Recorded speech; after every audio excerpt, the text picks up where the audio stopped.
Peter's coming up to tell us the next exciting instalment. Carry on where you left off, bud. The floor is yours. Thank you very much. Right. Now we've got a series of presenters this morning, but the first thing we'll do is just recap where we were in December on the 13th when we last met. Russell will step us through the current rates position and also the draft financial strategy, which you haven't seen yet. That's quite a detailed document. Some of it's quite technical, but it does set out the overall parameters and levers for our financial approach to the LTP. And it is, of course, an underpinning document for the consultation document. John Philsill will talk to the Capital Endowment Fund, Bruce Rendell on property disposal, and then there's some administrative matters I'll talk to at the end. So that's a quick overview of the morning. I should remind you that there's this briefing and then another, and then we really are rolling into the adoption of the draft LTP. Now, I think that this is well known to everybody. We commenced the briefings in July. It's been a long road to get here. The focus on deliverability does come through in the capital program that you've seen a number of times now. What matters most was a breakthrough for us in the sense that we've never really done that level of sort of rigorous pre-engagement with the community before to understand what their choices and options are. And of course, the live streaming approach that we're doing today. There's been a lot of guidance during those briefings, but the key ones were around level of service review and the direction we received there, rates increase, and above all, the deliverability of the capital program over time. We're currently working with Audit New Zealand. They're in the house. We have a large number of auditors in the house at the moment going through the FS, the IS, activity, asset plans, the capital program. They'll be providing advice to us when you meet to adopt the draft LTP on what they think of that work. At this stage, we are still aiming for 14th of February as the adoption date. There are still some matters up in the air, so look, that's plan A, and we'll move on from there. So I'm going to invite Lucky Russell, up to the table to step you through the rates position and then the financial strategy. Would you like me to fly this for you? Or? That'd be great, thanks, Peter. Okay, cheers. Good morning, all. Morning. Thanks for the intro, Peter.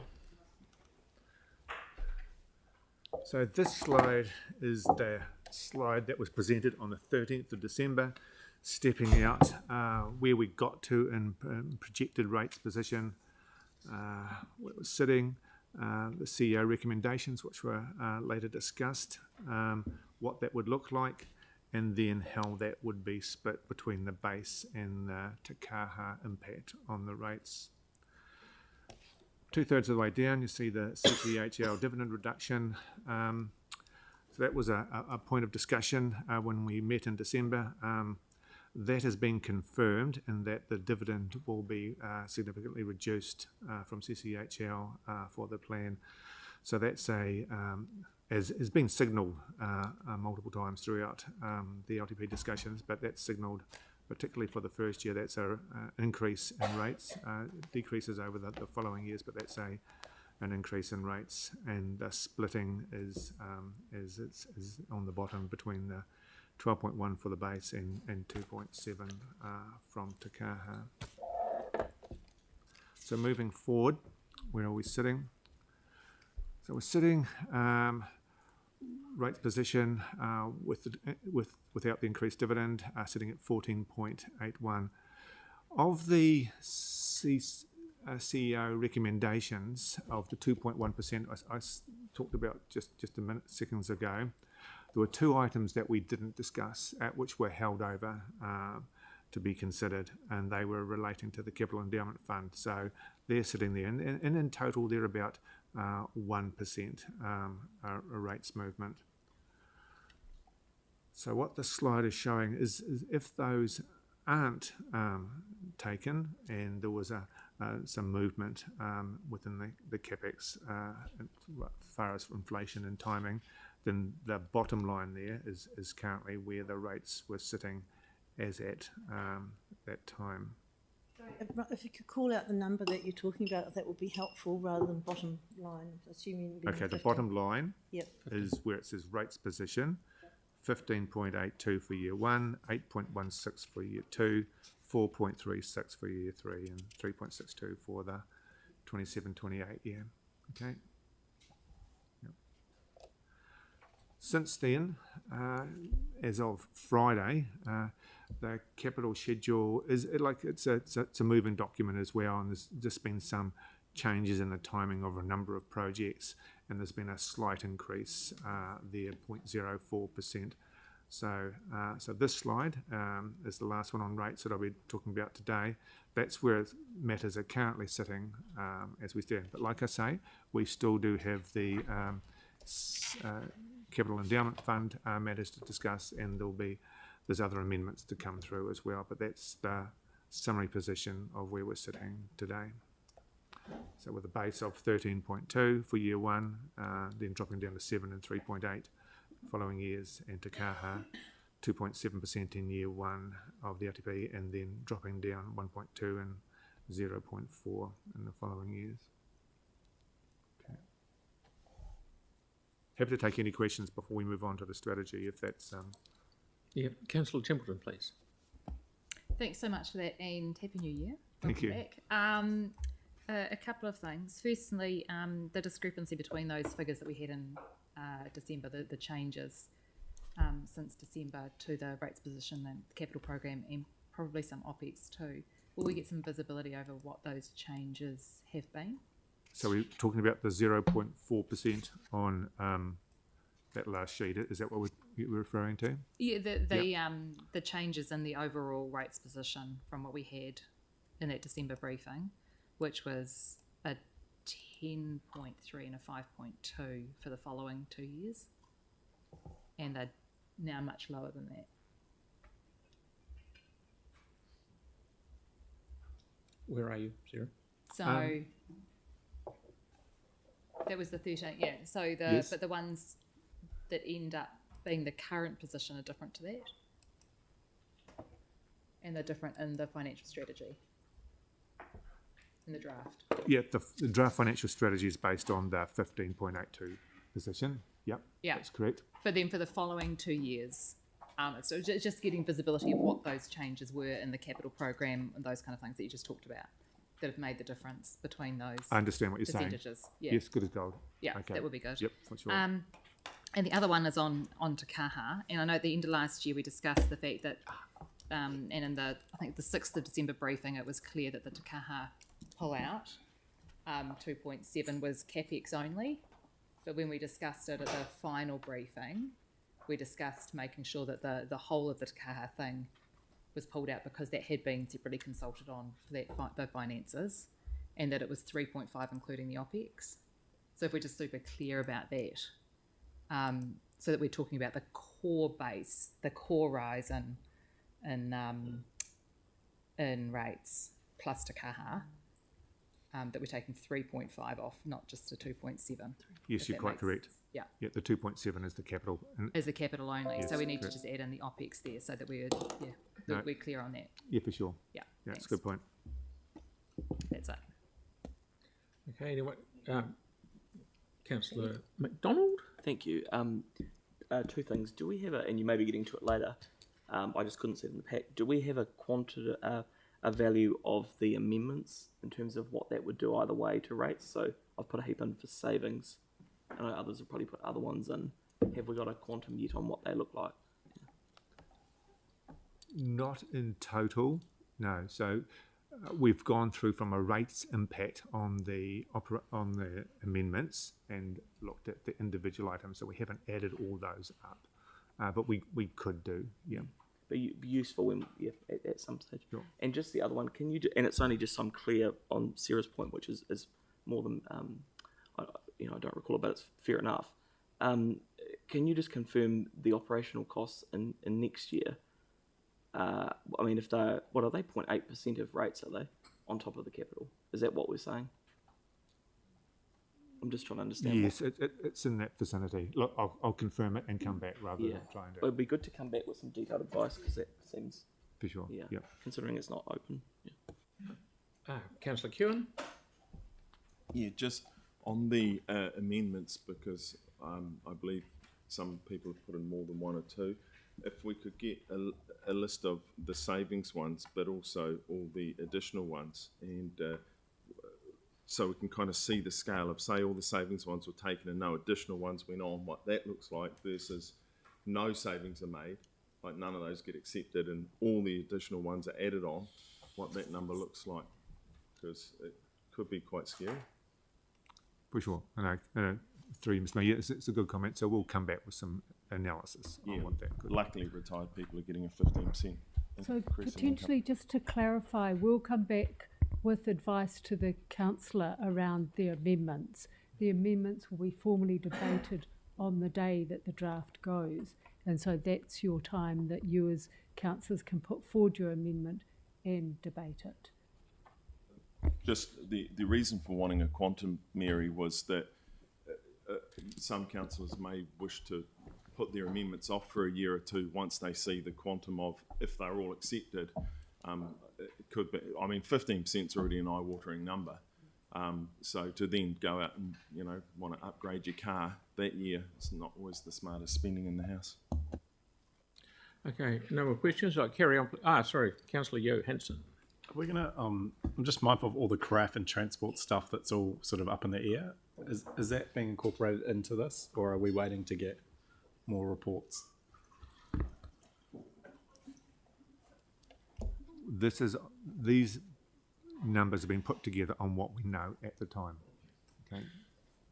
So, like, for example, we know all the craft projects now are sort of over budget, but we don't have the specifics around how we're going to respond. Jane has got a response for you. Question. There are some unknowns because of the time we are in the election cycle. So we're going with what we know now, but it will be more than likely that there will be changes between now, particularly with the transport stuff. We'll get the, what do you call it, NP, the National Policy Statement will come out first. Then there'll be the budget in May, and then between that and the final document, we will have to provide advice. There may likely be changes, and we're just waiting to see what the government does too with the RMA legislation. So there's nothing we can do about these things. So as Russell says, what you've got now is what we know now. The only point of clarification I was trying to get was around, like, the craft transport projects that we've been told we can't deliver on budget. The budgets that we've got up here assume the current level of funding for craft. They don't take into account additional money that may be needed to do those.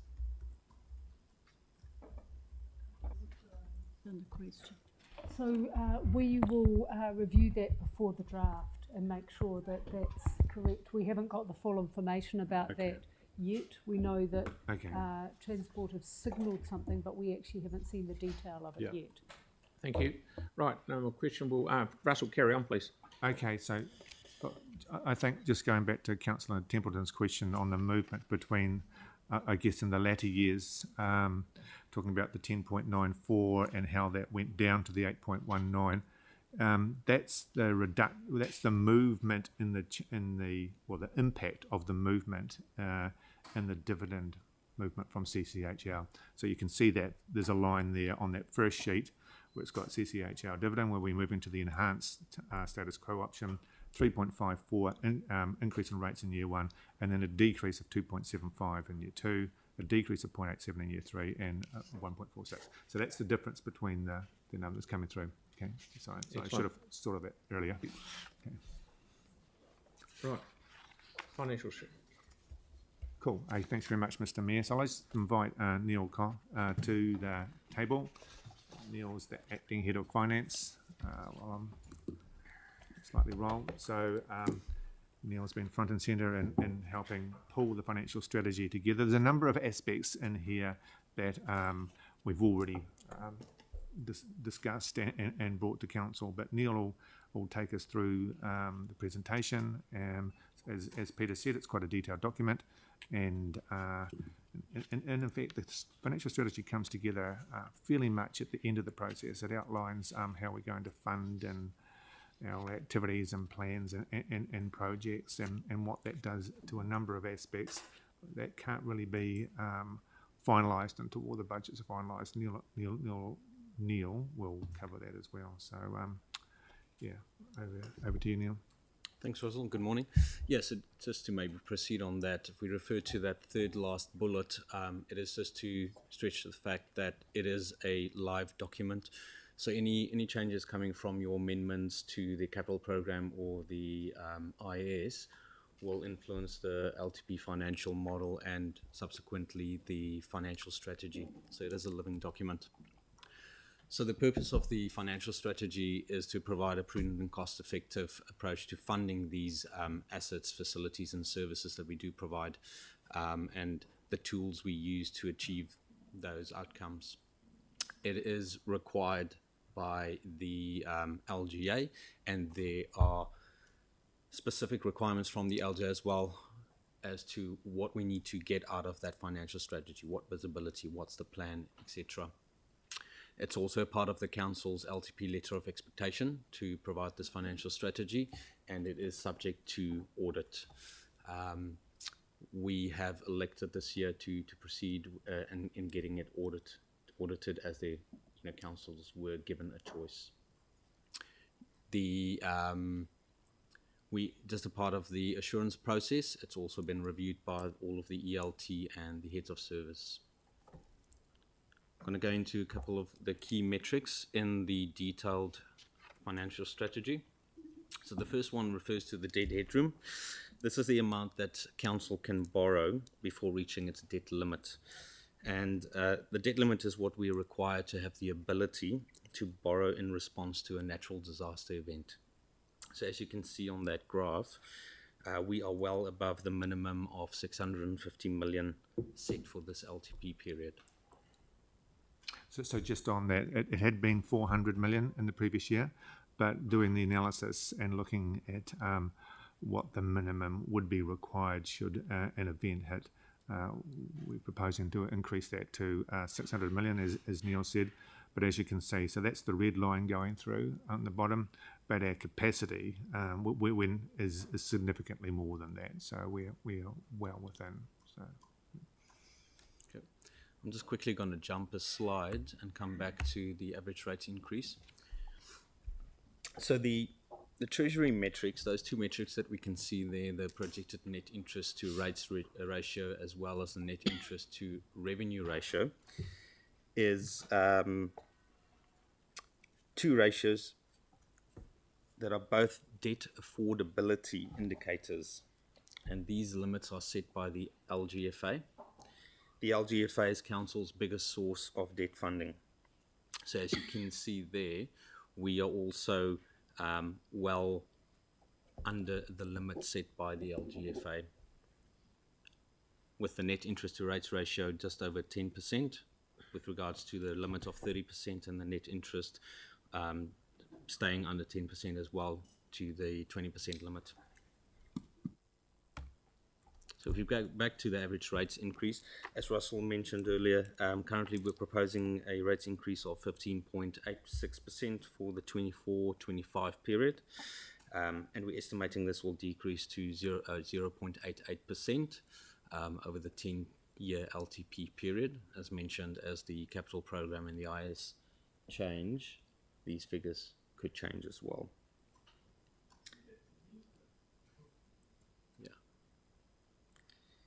So it's estimated that this will still enable us to deliver the capital investment program, prioritise infrastructure whilst accommodating debt repayments. Any questions? I guess there's a number of factors in that why the rates are coming down, and you know, the comment was made that we looked at this and it was not a dissimilar graph as we'd seen before. But looking at it this time, why has it come down?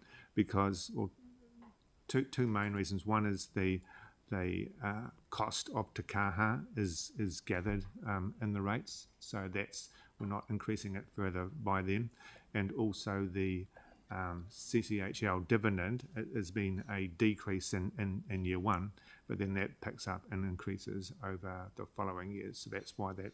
And also remember that this is the level of increase. So this isn't the level of rates. This is the level of increase on the rates that's being discussed. Yep. Okay, Councillor Moore. Thank you. When looking through the capital program and sort of between those years 2028 and 2034, a lot of wards have got 0 transport projects, for example, or in many cases capital projects. So I'm trying to figure out, in the context of a long-term plan, is that the norm, that there's basically almost no projects in there for those final few years? Of course there will be when that time comes, but they're not in there and budgeted now. So I'm just concerned that those numbers look artificially low, whereas in reality you're going to have all these capital projects that need to be done that haven't necessarily been included as part of a long-term plan. So some will have noticed in their wards, for example, there's nothing between 2028 and 2034, which seems unusual. So we're looking at artificially low numbers is what I'm trying to get my head around. Look, I'm probably not the best person, or we're not the best people to comment on the capital program, but there is significant work being done in that space to ensure that there is equity across the years, and so that we can meet what we need to meet so far as growth and maintaining our levels of service and our affordability marks. Yeah. So, yeah, as for specific years and lack of projects, we need someone else to sort of step in. If there's, Okay.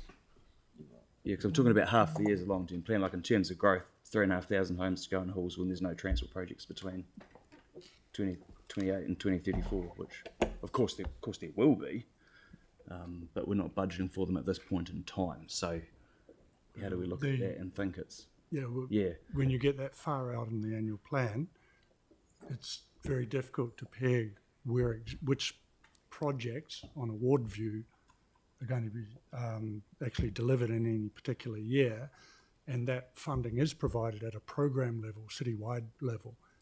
So as we get towards those years, sort of up to 3 years in advance, the business goes through and is actually drawing down and prioritising based on where the needs and priorities are under asset management plans. And that's where you see the ward level detail turning up on individual projects or delivery packages. In the last long-term plan, as I recall it, there was quite a number of projects still in those later years in the long-term plan. I'm just wondering if we have an idea on the difference of what sort of capital projects were budgeted for those final few years in this long-term plan compared to the last long-term plan, because they seem quite different. I could be very, very wrong, but that's just been an observation I'm trying to get my head around. But that would need some further analysis as to the difference between those versions.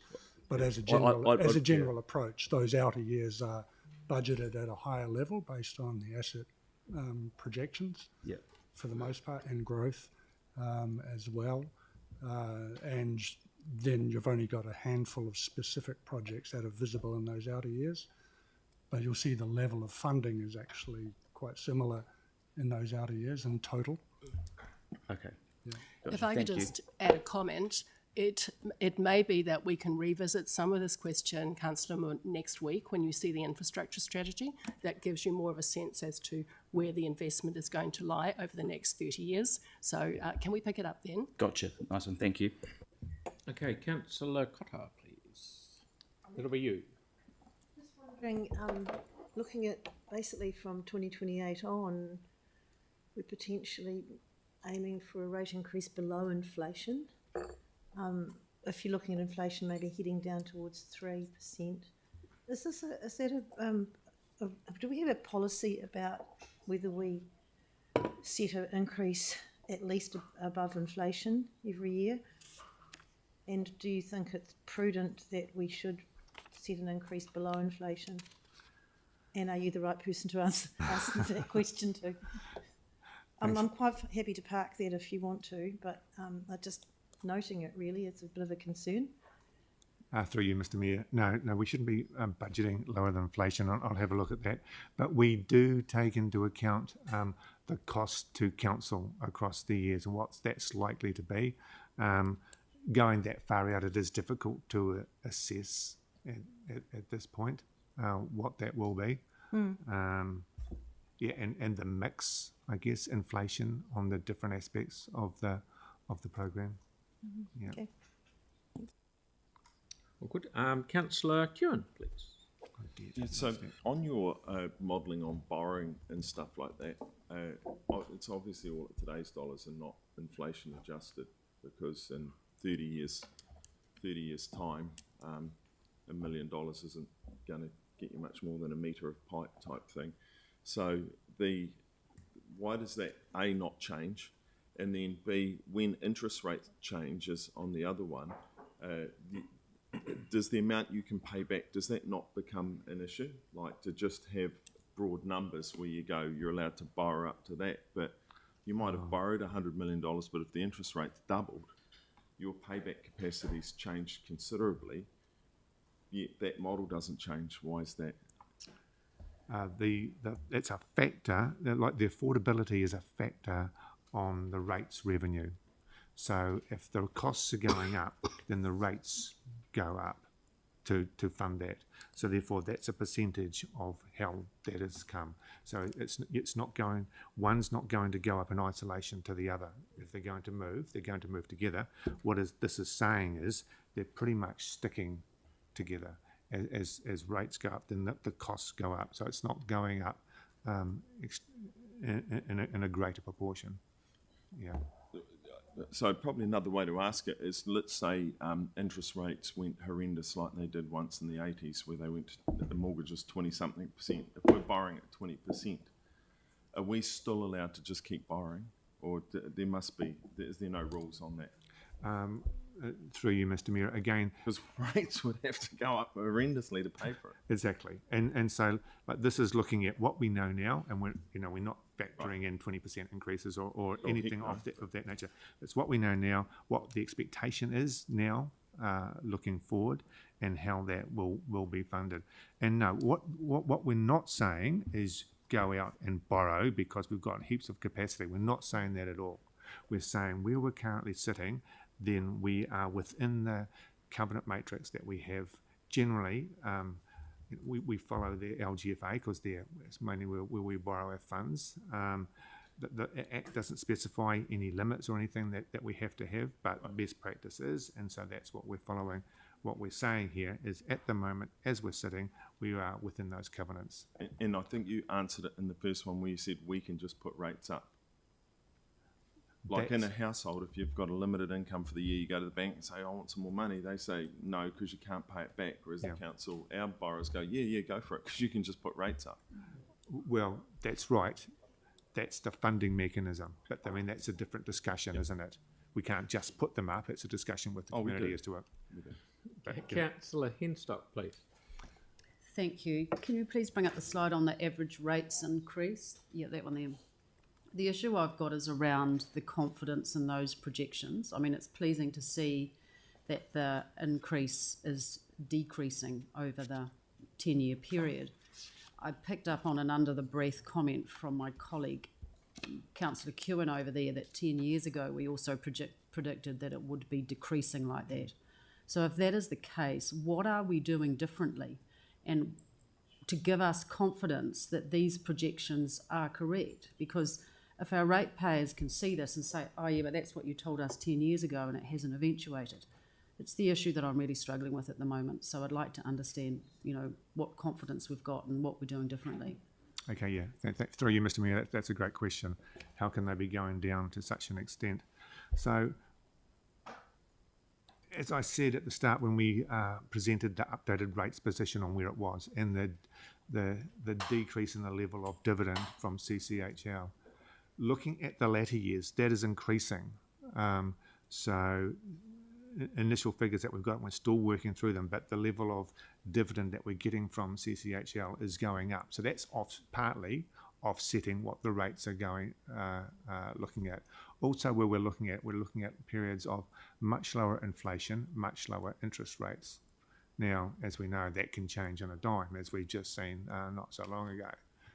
But that's our projection at the moment. So those factors and the level of growth that we have coming through as well is a significant factor for council, extra ratepayers coming through. So thank you. I appreciate the extenuating circumstances at the moment in relation to kaha and the reducing dividend and the inflation and insurance costs, etc. You mentioned that the level of dividend is going up. I haven't quite got my head around that, having just sat through a year of a strategic review around our assets. And again, I have yet to be convinced about the viability of that.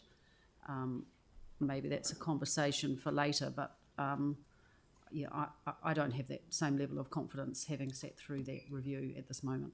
Right. Councillor Harrison-Hunt, please. Kia ora, guys. Just have a question in regards to those projected rates there. And I've got a bit of a shtick. Reason being is Riccarton has zero budget for the next 10 years in corporate services, people and communities, and parks and heritage. And I got told, just wanted some clarity, that because there's zero budgeted because some Riccarton projects haven't been moved over from the metro budget. Could I play Mythbuster here and see if that's correct across other wards? Or is it just because none of the metro budgets have been moved over? Because it looks like there isn't any capital projects within 28 going into 34. There's barely any in Riccarton. And I'm wondering if that goes across the city. So we're probably getting into a level of detail that I'm not able to answer. Sorry, Councillor. We'll have to come back to you on that, sorry. Yeah. Okay, that's fine, Russ. Cheers. Councillor Coker, please. With that reduced CCHL dividend, are you talking back and forth with CCHL to see if, they'd assume that they'd have to borrow to keep the dividends the same, and so that's why we're reducing it. But are you going back and forth and seeing if that's actually the case? Because things will change over time, as we know. We're working very hard to have that conversation with CCHL, and so we are having good conversations with CCHL. But at this stage, that's what it's looking like. Yeah. Okay, thank you. So, Councillor Barber, please. Thanks, Russell. Probably a bit of a difficult question. Is there a sort of a Canterbury-centric metric that measures the affordability of rates for the local population and its movement over the years? Is there anything like that?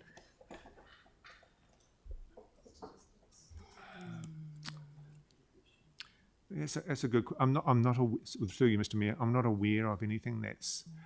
I guess Stats New Zealand would put out a lot of information. Whether you can hone that in to be across Canterbury, possibly could. You look at the component of rates sitting in the CPI, and it's about 7%, and it's been that way for some time. That's just not Canterbury. So.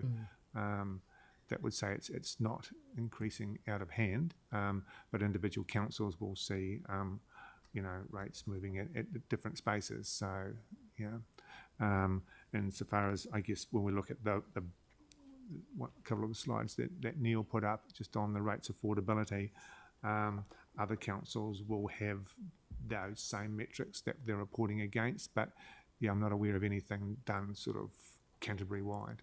Yeah. Okay. Thanks. Okay, excellent. Carry on, please. That's pretty much us on the strategy. Like Neil has outlined, there's still some work being done in it until budgets are finalised. It won't be complete. We're working with audit now on a version going through. There'll be changes coming through from the things we've spoken about today and. From the amendments when they are finalised. So once that's done, the document itself will be completed. But if there's any further questions that come to mind, then please send them through. We're happy to get a response. So just to be clear from my mind, Russell, this is the number as we look at the moment. there's a heap of amendments floating around, some which save a little bit, some that add a little bit. They are not in this number. That is quite correct. Good. So this is where we've got to be sensible and say, well, if we want to put lots more in, it'll go up. If we want to take some out, it'll go down. So that's up to us from today forward. Correct. Thank you. Yeah, when I talk us, I'm talking us. Yep. Thank you. Okay, thank you. Thanks, Neil.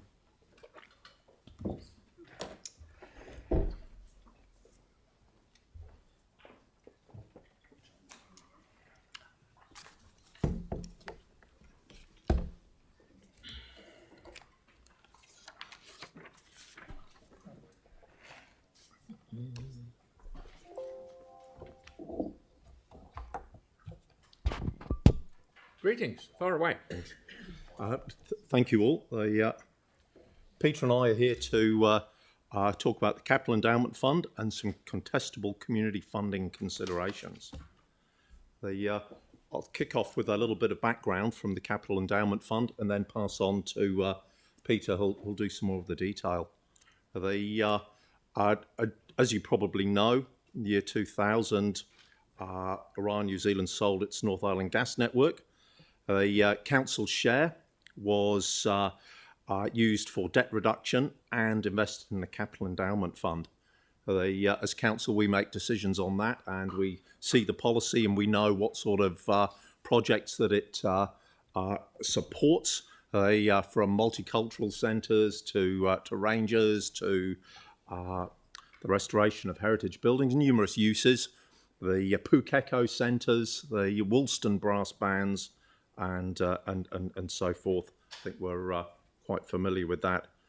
Probably not so familiar with the mechanics of the fund, and I'll ask Peter to talk about those now. Thanks, John. So the post-earthquake, I guess before the earthquakes, it made a lot of sense to have this fund. We didn't have nearly as much debt. Could say we were almost cashed up. And so it made sense to have this as a ring-fenced fund. We're now in the situation where we're trending over $2.5 billion of debt. And year one, that's modelling at 5.5% of interest costs. And of course, the ratepayers bear the cost of debt repayment principal and interest. But the Capital Endowment Fund is allocated deposit rates at around 4.3. So you've got an interest differential there, which equates to about $1.2 million in year one. Effectively, we've increased borrowing to sustain this fund. You could look at it like being quite happy that you've got a term deposit at 4%, but you've got a big mortgage on your house still. You're not really moving forward as fast as you could be. So just to put it in everyday parlance there. So part of the proposition here is that, or proposal is that the fund be collapsed, offset against debt. And John's going to speak to some of the other options of the go-forward funding that has been applied from this fund. So, thanks, Peter. Peter's covered the financial side. From what I see of our finance team, moving these monies around, requires administrative work. And we are overcomplicating. That's my layman's version. So, getting straight down to options for the council to consider. What we'd like to do is go through these options, offer some explanations, and then invite our elected members to make any comments or questions. So the options, the first tranche, if you like, are winding up the fund. So we wind up the fund. Out of the fund, there are two types of grants that are paid. Permanent grants, about $1.6 million a year, and then council allocated grants. We call it the unallocated balance. Right at the moment, that's sitting at about $2.6 million a year, but it does fluctuate according to the interest rate we get from the deposit. So the first option is cease all permanent grants and cease all council allocated grants. Permanent grants will have a saving of $1.6 million a year. Unallocated grants, a saving of $2.6 million a year. add that to the saving from the differential in borrowing rates, and it mounts up. However, there are risks. The implications of ceasing permanent grants. These permanent grants largely go to Christchurch NZ. They're used for economic development initiatives and funding events. Christchurch NZ, we've talked to them about this, see this as core funding. It's part of council's core funding, and if this is removed, things will go. Existing commitments will not be able to be made, and there will be service cuts. Exactly what they would probably be a matter for Christchurch NZ to explain, but there would be implications. Again, the implications are if you cut council allocated grants, they would include an inability to respond to emerging priorities, a significant reduction in support to the community volunteer sector, which is a sector most often in need. And if councillors kind of examine the grants they've made from the Capital Endowment Fund over the last couple of years, it becomes apparent to see what sort of organisations would be impacted. So that's option one, cease all the grants, wind up the fund. Option two is to rate for a proportion of the grants. The permanent grants and council allocated grants. So, for example, if you rated for 100% of the grants, it would cost you $1.6 million a year. If you rated for the 100% of the council allocated grants, it would cost the same. You could rate for a proportion. You could rate for 50%, 75%, 25%. The amount is for council. The benefits of that is there would be a saving. The benefits of that is the council can decide exactly what it would like to grant and what it wouldn't. So the savings can be balanced with the impact on community. The third option is rate for grants at historic levels. Then the saving will be limited to the efficiencies incurred by closing the fund. So three options: wind up the fund, cease all grants, pay some grants, keep grants at historic levels. The different option, the different level of saving. Ooh. Sorry. The second tranche of options, if you like, are Capital Endowment Fund. You keep the fund as it is. And these options will be familiar to councillors because we discussed them in the annual plan earlier this year. Apply uncommitted Capital Endowment Fund proceeds to offset rate-funded grants for 3 years. If you apply them all, you'll get a $2.6 million saving per annum for 3 years. Apply 50% of proceeds. I think council decided to do that with the annual plan. The saving $1.3 million for 3 years. Another option might be to reduce the permanent grants for 3 years. Again, the more you reduce, the greater the saving. The fourth option, which I haven't put there and I do apologise, is to maintain the status quo, in which case there'll be no changes to level of service and no savings. Status quo, you keep the fund and keep the current grants level. Peter and I can pause here and answer questions on the Capital Endowment Fund, or we can move to contestable and do them at the end. We'll start. Yep, Councillor Cotter, please. So first question is, why are we only receiving 4.3% when you can actually receive over 6% now in the market? And that's my first question. And the second question is, so could we please have a rates impact of these numbers that you're giving us as well would be helpful. So as I mentioned earlier, that most of the fund is actually borrowed internally. When you're saying that you'll save... So we fund it ourselves rather than incur the higher external debt for some of the rebuild.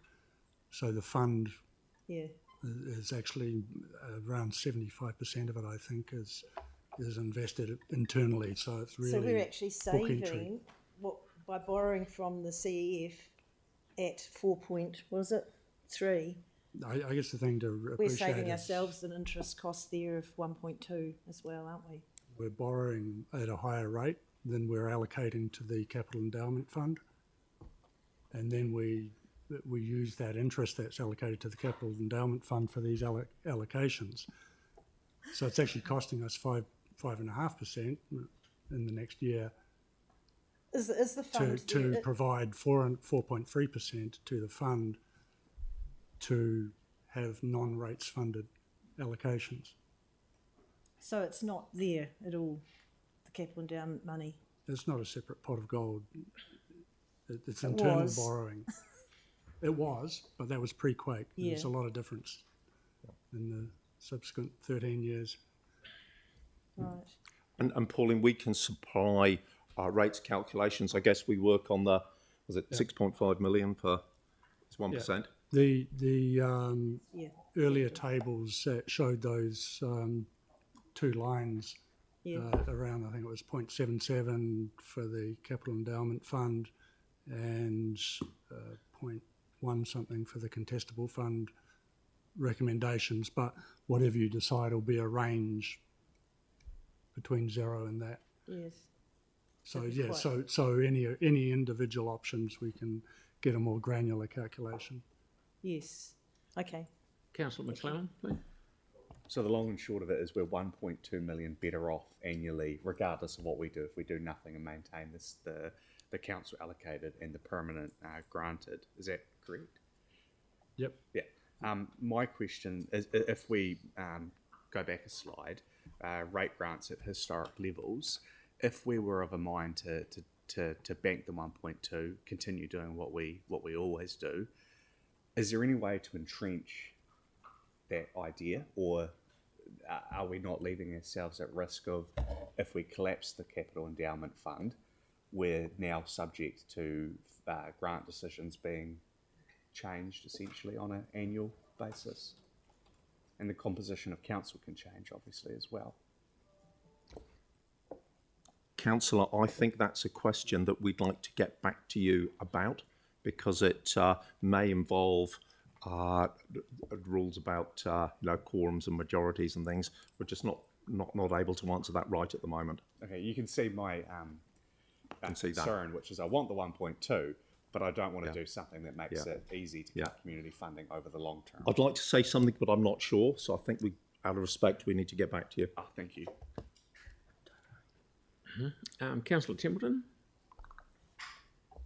Thanks so much for this. I think probably the key thing I'd say in this is normally this scale of change would be something that's subject to a full report to council with all of the details and those kind of things. And this is a bit too high level for me when it comes to the financial information and those kind of things to be able to make a call on it, if that makes sense. One thing I'd like to see is, for example, the difference between what's proposed and if we collapsed the capital endowment fund but still wanted to do the grants to CNZ and to our community groups, what that looks like funded from rates, for example, as opposed to from the capital endowment fund, which is partly rates funded and stuff with the interest rates. Those kind of things, and I think that the financial information here is too high level to make a big decision like this. Yeah. Councillor Harrison-Hunt. No, I agree with Sarah. I was about to say the same. It's just gone whoosh. But the next question, just for clarification, is it's $6.5 million for 1% OPEX. Is that correct? Thereabouts. Where we're standing at the moment. Currently standing.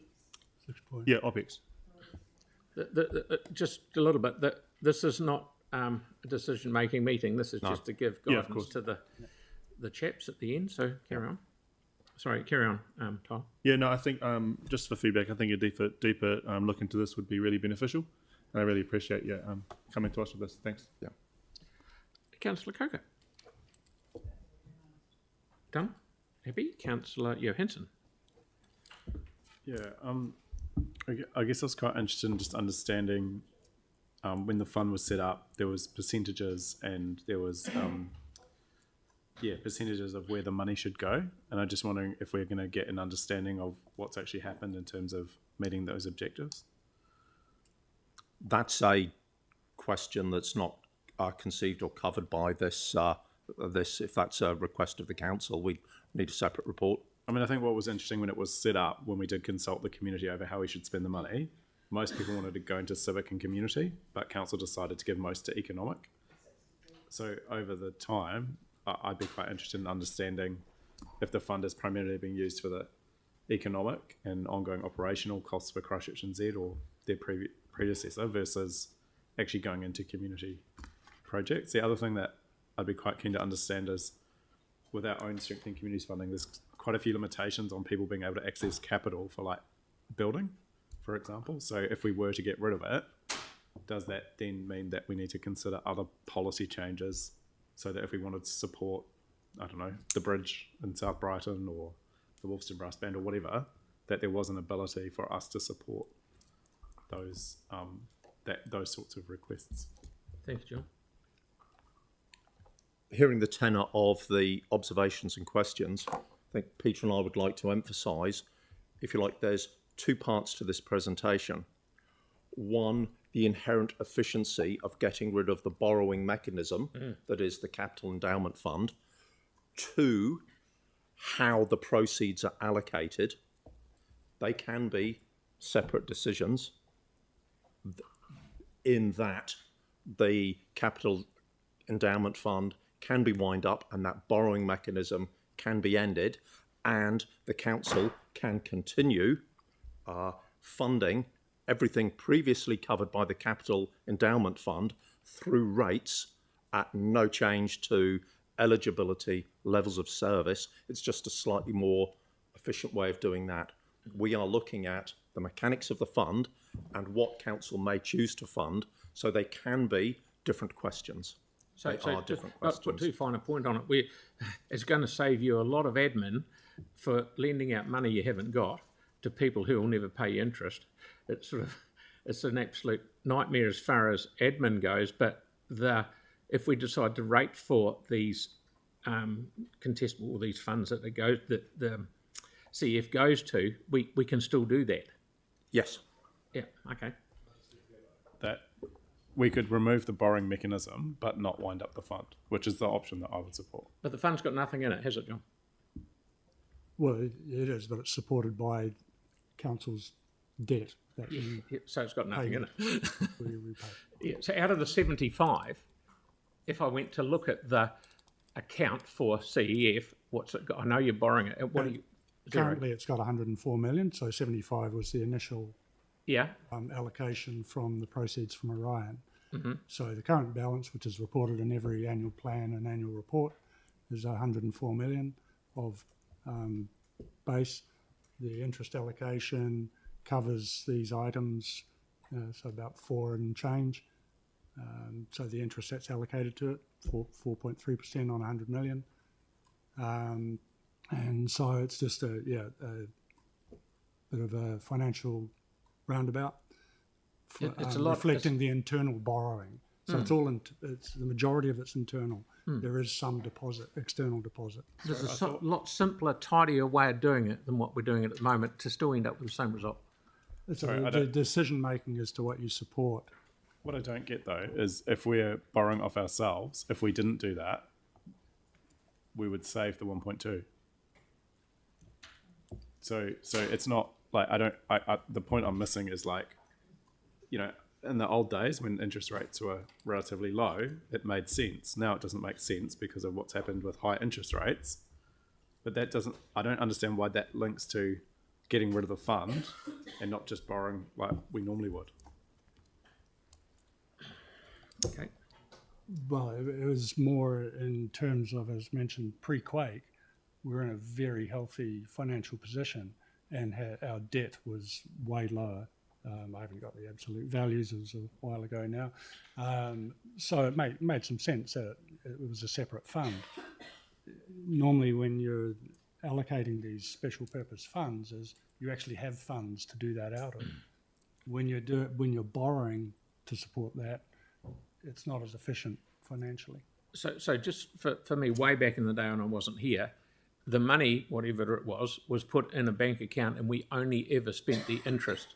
Is that how it worked? And then That's the my earthquake came understanding, along and yeah. said, "Oh, we need this," so we did it, which is fair enough. Yeah. Yeah. Okay. Councillor Cotter again. Please. Yeah, sorry, I'm finding this really difficult because originally when it was set up, the distribution amounts was only supposed to be from the interest gained on the fund, less the inflation proofing of that. So why have we not tailored that down to what we receive out of it now? Like if we're not receiving anything, No, we shouldn't be distributing anything. But we still allocate interest to the fund. It's mostly from internal borrowing as opposed to external deposit receipts. Yeah. And that is where the monies are allocated from. So you'll see that if you find that in the annual report, you'll see that the interest comes in, the allocations are made, the closing balance is there, 104. So that mechanism is still working. It's just mostly done internally. Yes, I know, but what I'm saying is that you're basically telling us it's running at a loss. Is that correct? Well, it's inefficient at a total council viewpoint. But is it the fund itself is not. Running at a loss? The fund itself is not, because it's allocated interest, Yeah. but the interest that's allocated is costing us more. Yep. So we could tweak the numbers, that the amount that we distribute out of it then to make it more viable. My concern is that when interest rates on deposits pick up again, and if we get rid of this, then it has repercussions as well. And my other question is going back to the policy. There was a link in the briefing there that when council tweaked it after the quakes to not inflation proof that distribution for 1 or 2 years, they required 80% of the vote around the table at the time. Would this also require that? That relates to Councillor McClellan's earlier question, which I said I needed to go back and find a little bit more information. And also just on that, I agree with Councillor Templeton. I think this needs a more of a detailed report. I'm not comfortable with the way this is. It's very difficult to follow, and it does need an applicable rating implication per dollar value so that we know what we're talking about. So I think something better. So we suggest we come back with some more information in plain language and potentially using examples and diagrams to explain it. So we'll come back with some. And particularly supporting Councillor Johansson's point too, that if we ended up with just all funds applying to strengthening communities, then that doesn't fund capital, which the Capital Endowment Fund does. Okay, moving right along. We've got two left, Councillor Fields and Councillor Templeton. And then Councillor Scandal. Oh yes, I got you up there, yeah. I'm just assuming that the thing that will save us the most money, and I'm just guessing here, is winding it up, right? Just in pure, simple terms. Would that be right? Or is it not that cut and dried? Yep, good. I mean, in theory, if we did wind up the fund, there's nothing to stop us in a few years re-establishing a similar fund by selling something and re-establishing it in the way that it was established in the first place, right? Theoretically. Feasible. Again, probably outside the scope of this proposal and this briefing. But I mean, it was established through selling something and establishing the fund, so presumably a rinse and repeat would be a way to re-establish it if we ever wanted to do that, right? If we wound it up. Oh, that's not what I'm asking. Yeah. I'm just asking if that was the mechanism. Good question. Carry on. And again, a cautious yes. Okay, thank you. Thanks so much. When you come back with additional information, I mean, while diagrams and flowcharts and plain language and stuff will be useful, I think that it's that more detailed financial information that some of us will be really looking for. And one of those things should be an option if it's the debt and the interest rates and things at the moment that are making some of that difference. What happens when interest rates drop? So a discussion about that. But also, could we? Is it worth prioritising debt repayment to the fund in the short to medium term, and would that make a difference? So that kind of information coming back to us. Yeah, thanks. And lastly, Councillor Scandrick. Yeah, thank you. And I don't expect answers today, but just some thoughts. With regards to the fund, is anything funded on this with regards to that have previously been funded by government agencies? So you don't have to answer it now. So have we picked up funding from something that has been stopped? The second part to that is, was anything set up over COVID that was designed for COVID by government that was stopped, and we've picked up that funding and they're taking funding from this? I'm just thinking of those 2 points because, you know, we don't fund schools and certain things because we see that as government funding. So just those two. Thirdly, with regards to heritage grants, in England, the National Heritage Trust was very, very strict and to save buildings, etc. But they were so strict that no one was touching heritage buildings because they're too strenuous, too expensive. That has really changed in Britain now, hugely, and now people are picking up these buildings because there's a lot more leeway and movement and understanding of the costs, and that is saving buildings and making it cheaper. Do we cut our own throats with regards to stringent rules around heritage buildings and their repair, etc.? So just something on that. I'm just looking at places where we can try and perhaps get some more funding where it's needed rather than where it's not but really needed. Fourthly, just maybe it's more for CCHL, but with those, our family of companies, tax incentives for charity. So I'm wondering, could we at least look at that? Because if we're looking at the big picture, and I know it's probably, well, without questions, outside this mandate, but I do think that would be something to think about as a team, as one family, looking at options there. And I guess the obviously one is there a way to streamline the current process that we have? And obviously I don't expect you to answer that now, but they're just some observations from this. Yeah, thank you. Noted. Thank you. Okay, good Scott. Right. Next, please. Contestable community funds.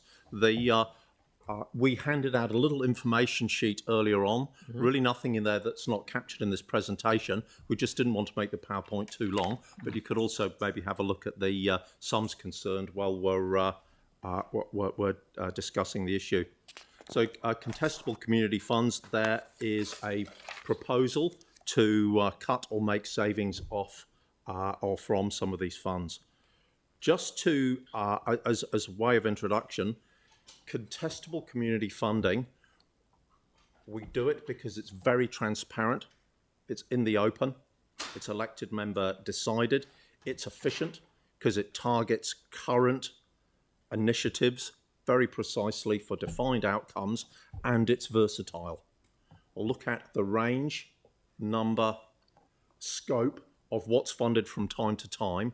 So there are some, there's some very good reasons why we do this, and that justifies us being in the business at in the first place.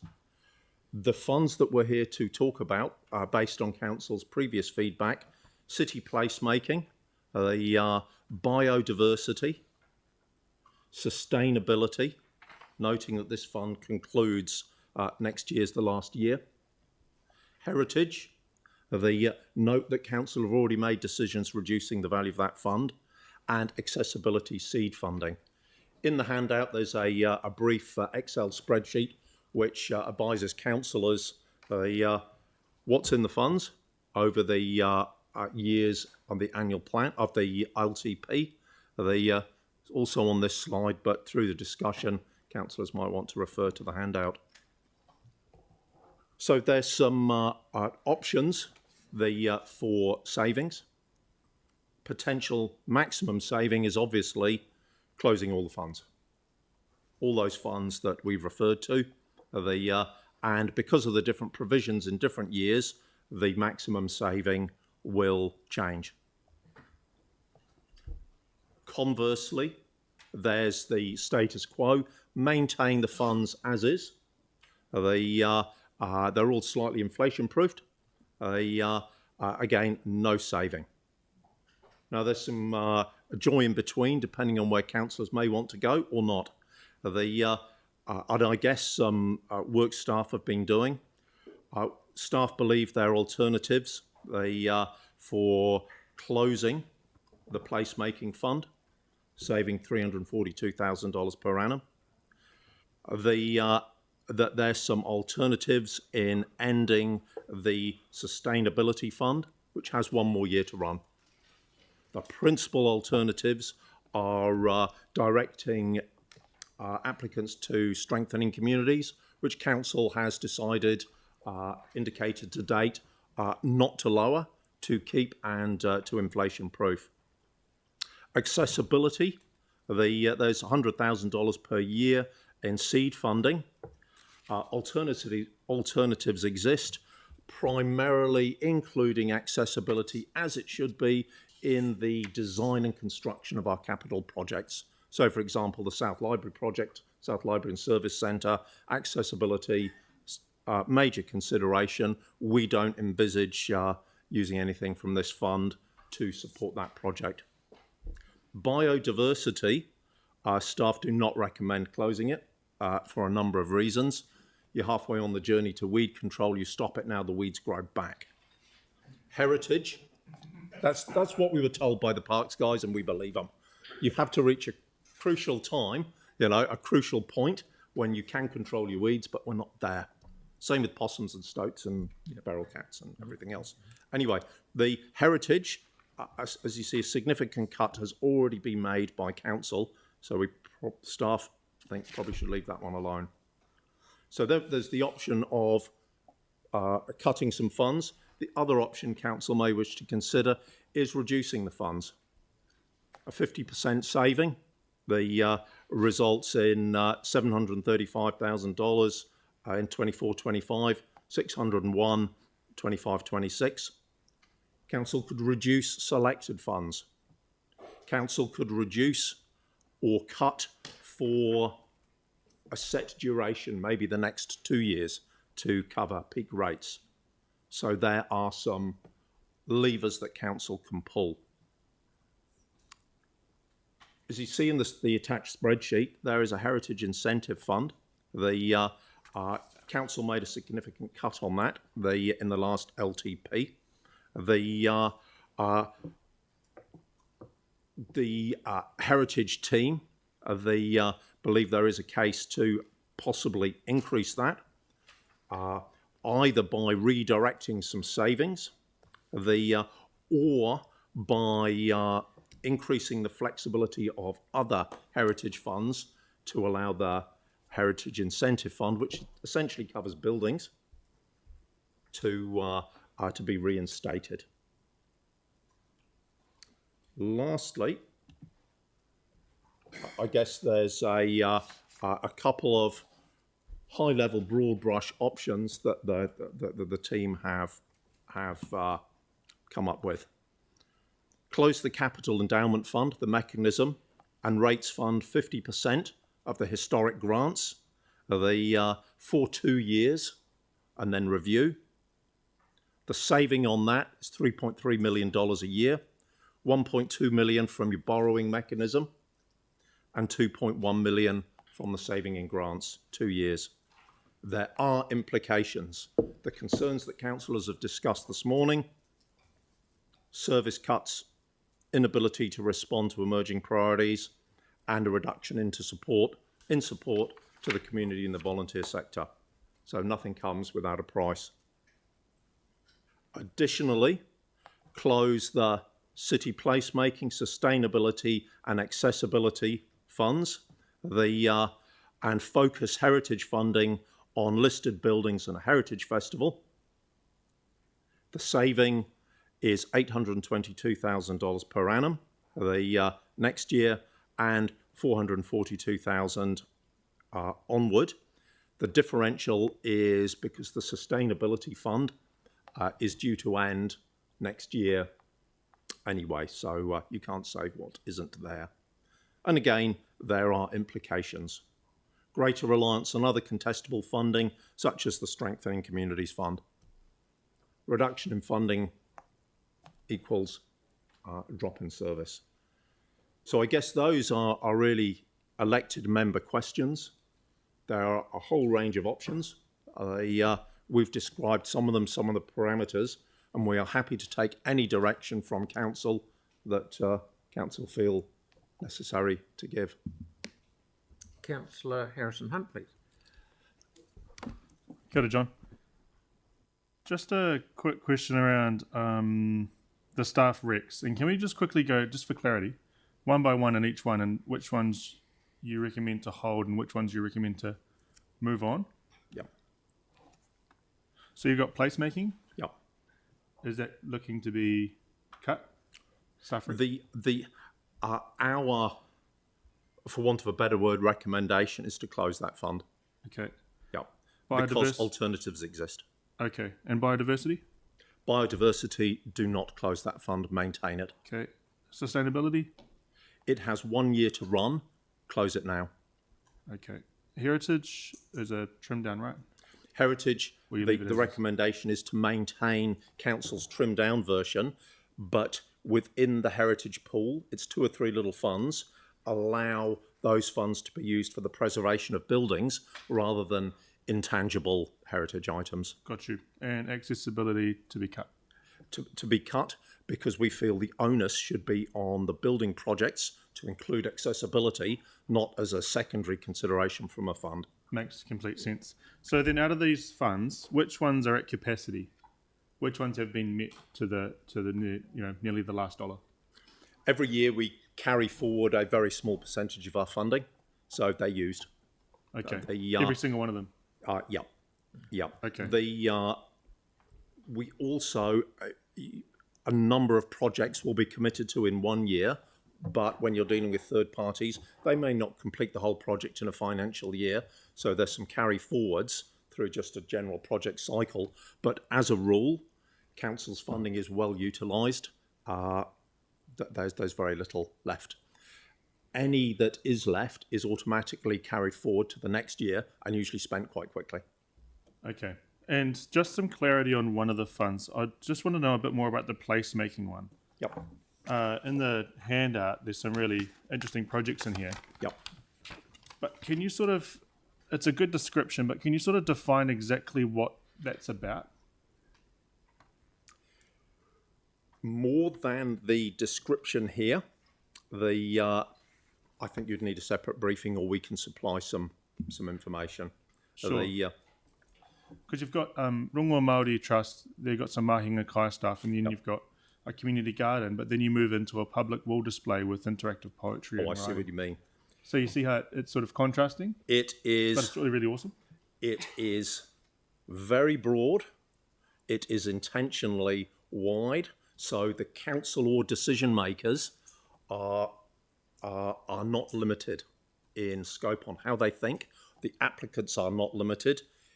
If it meets the very broad criteria and the organisations are sustainable, the applications go to councillors and councillors consider the merits. So what you are seeing, and I think you're describing, is a very broad fund, which is, it's well used, but it's not targeted. Okay. It's kept broad for a reason. Isn't it? Yeah. Sounds lovely, doesn't it? Yeah. We can certainly give you a more detailed breakdown of the grants. Yeah. Councillor Donovan, please. Thanks, John. Got it right, Councillor. Thanks, John. The one there's a couple. Tyler answered or asked my question. I'm interested in finding out more about the City Placemaking Fund. Yep. Because I think it's useful to get a bit more information to see some of the scope of the projects. We can do that. We can provide a breakdown of the projects, the amounts, certainly.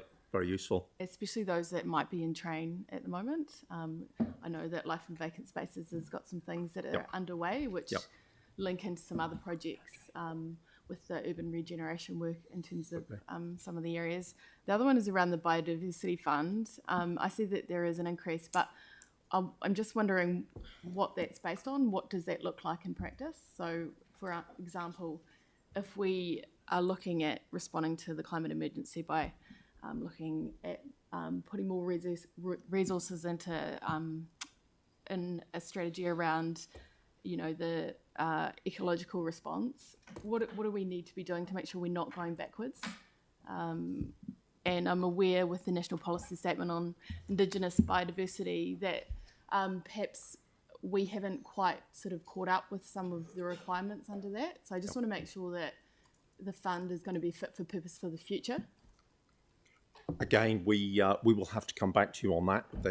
This required a bit more analysis, more detailed information. And just final question around that. With the Jobs for Nature funding, potentially not being available, where will the gaps fall? Are we going to face gaps in areas that have been kind of covered through other sources of funding? Because there would be a real risk that if we're relying on external sources of funding and then we're kind of not picking up the slack in some of those areas, then we will at that stage be going backwards. Perhaps our General Manager, Andrew. So the Jobs for Nature funding does run out at the end of this financial year, but it's being extended through the use of the Better Off funding and through until that terminates in June 2027. And so that buys us a little bit of time in terms of how we can respond into the future. Okay, thank you. And Councillor Templeton, please. Thank you. So some time ago in the LTP questions, I sent through one asking about the funds that we had previously done on a short-term basis, which would be drawing to a close soon. I was unable to open the document in that, so I worked through the IT staff who ended up also not being able to open up the document that was attached to my laptop, and so they printed me out the document. Sustainability Fund isn't in the printout I have. That doesn't mean to say it's not on the answer, but if it had been, I'd have put an amendment in to maintain the Sustainability Fund as it is ongoing. I have seen an amendment that I've answered on that, Councillor. I obviously didn't come from you, but I certainly have informed that. There is one, that's good. The other thing that people should remember as well is that there were other funds that are coming to a close now. So when we're looking at closing these ones, these aren't the only funds that we've had. So in the last LTP, we put in an environmental partnership fund of $350,000 a year. That will be coming to an end. We also had a community partnership fund of $350,000 a year. That will be coming to an end. So that's already quite a significant drop in the funding that's going to be available for that type of work that's happening. And so I'm just really wary of cutting these funds to groups who do really, really good work in our city, and it's work that they do off the smell of an oily rag that we would have to pay a lot more to do if we wanted that kind of work done. So, Councillor Peters. Thank you. Slightly different tack on my question. It's around the accessibility fund, and certainly understand the idea of pushing that onus back onto project level. And I just want to make sure that we're not going to lose any sort of view and momentum on ensuring that our accessibility thoughts continue, and we don't want to lose any ground in that space. So I'm just a little bit concerned about cutting the idea of doing those audits and not find a way of entrenching to make sure that that does actually happen. So. Thank you, Councillor. Okay, Councillor Moore. Thank you. Please go to the summary option for discussion page.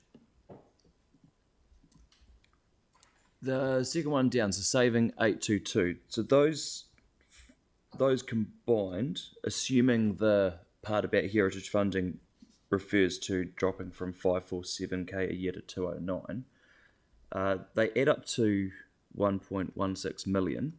Is the reason it just says saving of 822 and then 442 onward because they aren't all budgeted for future years? Okay. Yeah. Cool, but the grand total. We can't save stuff we haven't budgeted for. Okay. Gotcha. Peter won't let me. Cool. It all adds up to 1.1. Gotcha. Thank you very much. Good on you. Councillor Cotter, then Councillor Johansson. Mine's supplementary to Councillor Templeton. I was thinking about the Environmental Partnership Fund because I think that's where we funded the park rangers from. So Yeah, they're permanent. So they're okay, they're safe. Okay. And so, all right, so have you requested more information on those two funds then, Sarah, the Environmental Partnership and the Community Partnership Fund? it's somewhere in the question stuff, and it says what they've been used for and the value of them so far. Okay, thank you. Councillor Johansson, please. So if we're inflation adjusting the Strengthening Communities funding, how much extra funding are we putting into that, and how does that compare to the funding cuts proposed for these ones? Sorry, could you repeat the question? So if we're inflation adjusting the Strengthening Communities fund, yes, then obviously we're putting in a significant amount of money. I'll have to go and look at the fund and let you know exactly So I'm trying to what that understand the means. difference between the funding that are proposed to be cut outside of the endowment one, which I think is separate, but versus the additional money we're putting in. And then the other thing is these are net savings. Yeah. Okay. But for the city placemaking, I guess I'm really struggling at how a local community garden gets funded through that, not through like the local community board. And I just kind of wonder like how do you choose what goes to a community board and what goes to these other funds?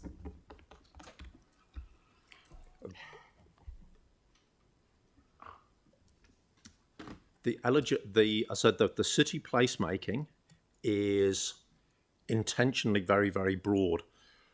There's two filters, if you like. Certainly the funding process, and a lot of time the inherently local projects will be directed to a community board. Sometimes they're locally based projects with a more of a metropolitan field, and they will go to placemaking. Secondly, it's elected member scrutiny on looking at the applications, and sometimes elected members in your committee and others, Yanni, will say, well, actually this belongs with a community board, or this is the domain of the government. Right. We need to ask more questions. So who makes the decision around city placemaking? Because that's not something that comes to us as elected members. Is there a small group? Or? There are two smaller funds in there. One's staff managed and the other's elected member decision making. Right. And I will tell you which one's which. Maybe I haven't gone to that level of detail. Josh, which one's elected member? The place partnership and Place partnerships elected member. We'll get back to you with the with the other one, how that's decided. I guess I wonder if one of the options is actually just getting the community boards to fund the local stuff. So giving some more to community boards and saying, will you fund these locally? But I really struggle with that community garden getting funding out of there. Seems very odd. Here's I do agree with you, Yanni, and here's a wee bit of thought that I had. After the Better Off funding, we gave all the community boards $500,000, but it was spread over 3 years. Yep. If we get almost all, some of the more gave them that money. If, for argument's sake, we gave them all $500,000 a year each going forward, or a bit more, could all of these funds go away? And just following on from what Councillor Johansson said, then that community garden in maybe your area could come to you and you say, yes, we'll look after that. And it takes a lot of grief off you. And then you'd let all the com boards do all the running around with this if they had the money to play with it. Just saying. I'm not. Yeah. I'm trying to make life easy for you. The decision making as close as possible to the community affected by that decision making, subsidiarity, is it's a proven success in decision making. But Phil, we would have to get back to you and give you a little bit more advice. The principle works very well. But we would, rather than making a broad brush call now. Oh, no, I'm not saying. Yeah, I'm just throwing it out there. Okay. Councillor Coker. Me? Yeah, sorry. I was just going to comment on that. I was just going to say, like, things like heritage might fall more in the central city, so allocating evenly across the city funds may not be a fair way of doing it. And biodiversity is a lot along the Bort Hills in particular areas, but not other areas. So the money sort of citywide, in my view. You're holding us up from a cup of coffee, Councillor Donovan, but far away. I was just going to agree with Councillor Coker in that also with the way that funding currently works in some areas, it's sort of there is an equity lens applied. So if we do a flat distribution, there could be some issues there. So I'd be a bit concerned. So you're saying no? I don't know. Okay, right. What have we got? Thank you, because we've got property next. Is that right? That's right. You're done. You're done, John. Yes.